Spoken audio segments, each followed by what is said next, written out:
Maybe all boys are boogers, always acting like rocks when they really just blobs of dusty water, Jasmine joked as she and TJ crossed at the light, the crosswalk like a bridge leading them over the tar water, from school to neighborhood. They turned down Portal Avenue, a route they'd taken hundreds of times. A route TJ had been forced to take alone for the last month, and even though Jasmine had been at school yesterday, her mother had been too nervous to let her walk on her first day back. So this was their first day walking home together again. But not me, she continued. I mean, come on. Boogers get wiped away, get blown out. Okay, so if you ain't no booger, then what are you? TJ asked. Jasmine shrugged. A girl? Me. Come on, Jasmine, work with me here. Now TJ was spreading his arms, talked with his body like an old street hustler trying to convince people that stolen goods are a steal. If you ain't no booger, but you had to be something else, what would you be? Jasmine thought about it as they turned left down Marston, a street lined with houses that her mother always said had been around for a long time. An old neighborhood, she'd ramble whenever they drove through newer, seemingly nicer communities, where every house looked like the last house, like a choir of homes, dressed in the same robes, turned the same way, singing the same melody in the same key, which makes for a boring, boring song. But Marston Street was lined with a little bit of everything, from small brick to fancy vinyl, from bay windows to colonial style, from ramblers all on one level to 3 stories. A fence here and there, a gate there and here. Grass, gravel, blacktop pavement, everything old enough to look lived in, to look tried on. Old enough to be warm and worn by a generation or 2, maybe even 3. I don't know, she said at last. I mean, what was that thing Mr. Fantano was talking about in class today? The thing he pulled up the picture of? I mean, it kind of looked like a booger. You talking about that ugly slug-looking thing? What do you call it, a space bear?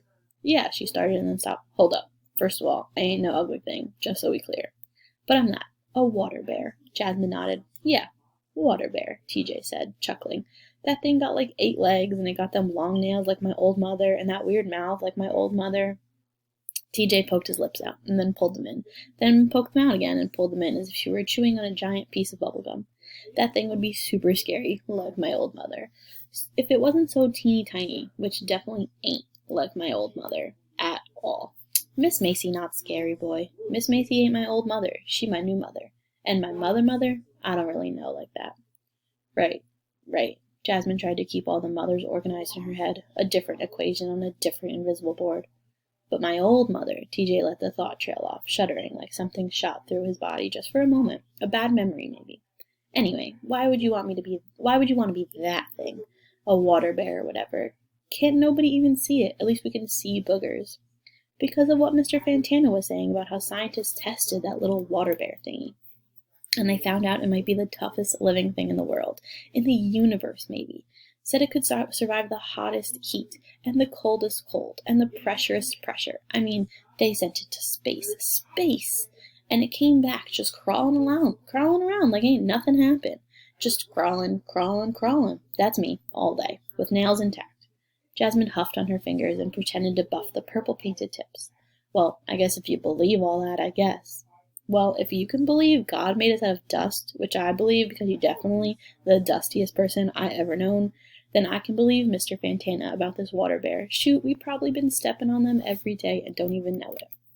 TJ looked quick down at the ground, suddenly wondering what lives between the cracks in the concrete. Scratched his arm like maybe the water bears were crawling in the crevices of his dry skin, and he didn't know because he couldn't see them. Jasmine watched him fidget.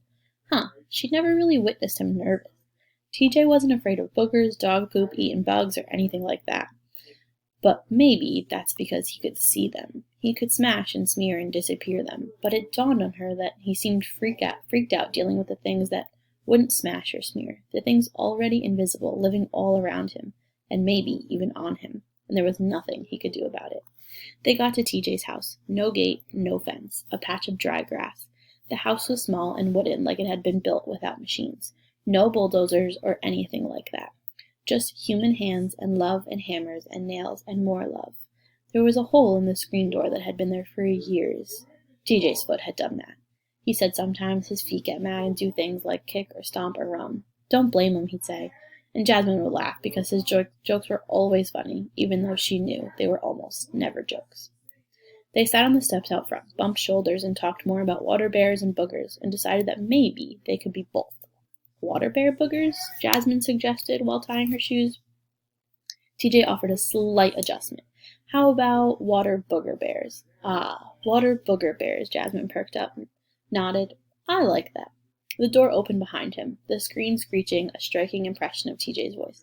I thought I heard something out here. It was his not-so-new mother.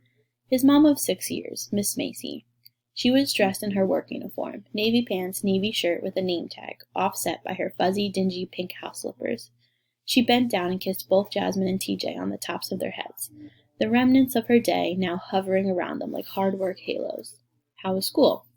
Fine, TJ said, smirking, sniffling, scratching. Pretty good, Jasmine confirmed. That's what I like to hear, Miss Macy said. They knew what was coming next. So, what y'all learned today? Even though Miss Macy asked this question, the same question, every day, her voice was still so interested. Jasmine looked at TJ. He looked back at her, a new booger resting in his left nostril.